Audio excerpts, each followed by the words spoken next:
While some of the leaders journeyed to Highmountain, others traveled with Khadgar to the distant tower of Karazhan. Karazhan is nestled within the Deadwind Pass, the very land scarred by Ulthalesh, the Deadwind Harvester. The reason for this particular spot was that it sat at conjunction of multiple ley lines within the area, and so proved fertile ground for the guardian Aegwin, who built the tower using the chained Aluneth. The tower had served as home for the possessed Medivh and his apprentice, the still young Khadgar, during the First War. Karazhan was a perfect example of how dangerous unrestrained magic really was. Ignoring the ghostly partygoers lost in some illusion or another, there were dead actors still performing for dead spectators, dead huntsmen like Ottoman, and dead stewards like Morose. There was even a watcher present, the Maiden of Virtue, drawn here in an attempt to rein things in a bit, all watched over by the mechanized curator, whose circuits were starting to wear down from constant use. As the group moved through the tower, they had to contest with the abnormal difficulties of their current state, such as a tiny monoworm, which was a substantial foe at the moment. But more than that, they kept seeing bits and pieces of Medivh's past.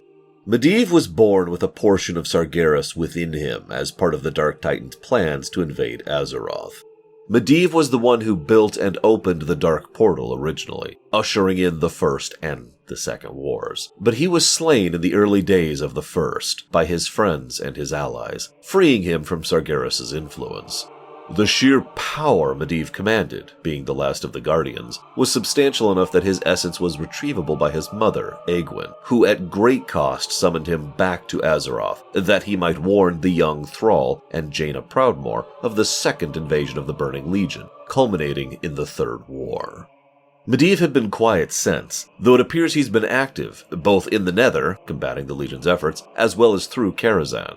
You see, Karazhan had another niggle. While possessed by Sargeras, Medivh had built magical anchors into the tower, serving as both beacon and conduit to the Legion. Karazhan was to become the Legion's second portal nexus. They already had one in Antorus. And with it, not only would they be able to invade Azeroth at will, but from and to all other worlds in the Great Dark. Vizadun the Watcher was sent to stabilize these rifts, lock in the nexus, and ensure Legion victory. While Khadgar and Medivh sought to destroy these anchors, the leaders sought to destroy Vizadun, and between both, the Legion's ambitions for Karazhan were ended. Khadgar took a moment to confer with his old mentor and friend, who advised him that though it is simpler to shut a door than to pass through it, sometimes one must step through into the unknown to force the hand of fate. Khadgar pondered these words with the leaders present, while other leaders had finally arrived in Highmountain. Highmountain was having a genuine catastrophe. The Highmountain Tarn had long enjoyed peaceful relations with the Drogbar, failed Titan creations, slaved in ages past to Deathwing. But the Underking Dargrul disagreed with the tribe's approach to the Legion invasion, and claimed the Hammer of Khazgaroth, the local pillar of creation, for himself. While Dargrul intended to use this against the Legion, this quickly descended into a form of civil war, as Dargrul quickly became intoxicated with the power he now wielded. While each pillar of creation has a more mundane use other than simple power amplification, most of them were pretty basic things. The hammer, however, was a shaper of earth, and Dargrul had no idea how to wield it properly. Thus, each time he commanded its power, disaster reigned. The village of Riverbend was completely wiped out in a single strike.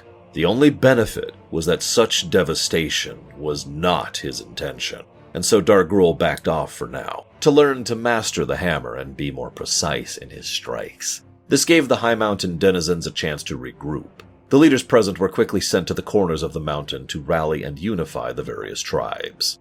First was the Skyhorn. These were easy, really, as they just needed help with some local harpies, which the leaders gladly assisted. Next was a little trickier. With the aid of a spirit walker, Ebonhorn, the Highmountain representative, Mela, learned of Huln's battle in the War of the Ancients, as well as his conflict with Deathwing. Huln had unified all the peoples of Highmountain against Deathwing, working together to drive the dragon out, though in the process, a single egg remained. As showcased before, Titan technology was quite skilled at removing void corruption, and so the hammer was used to purify this last egg, birthing one of the only other uncorrupted black dragons in existence, Abyssian. Ebonhorn revealed himself as Abyssian to Mela and the leaders, having stayed and watched over Highmountain all the long years since. Abyssian, in his position as Spirit Walker, pronounced Mela chieftain of Highmountain, before leaving to prepare passage into Naltharian's lair. In the interim, the leader had one last tribe to attend to, Blood Totem. The Blood Totem were violent and aggressive at the best of times, and while the group reached out in friendship, they were met with cold reception.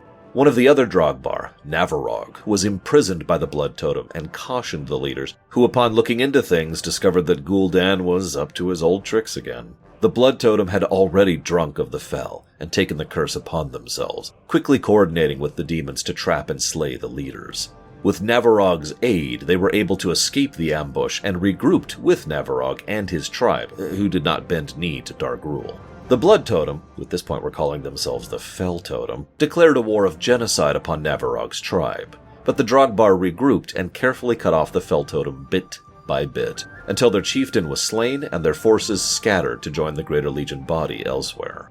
Navarog, grateful, pledged his tribe to the Highmountain unification, replacing the former Blood Totem seat with their own. This just left Dargrul, who launched an all-out assault upon the Highmountain capital of Thunder Totem.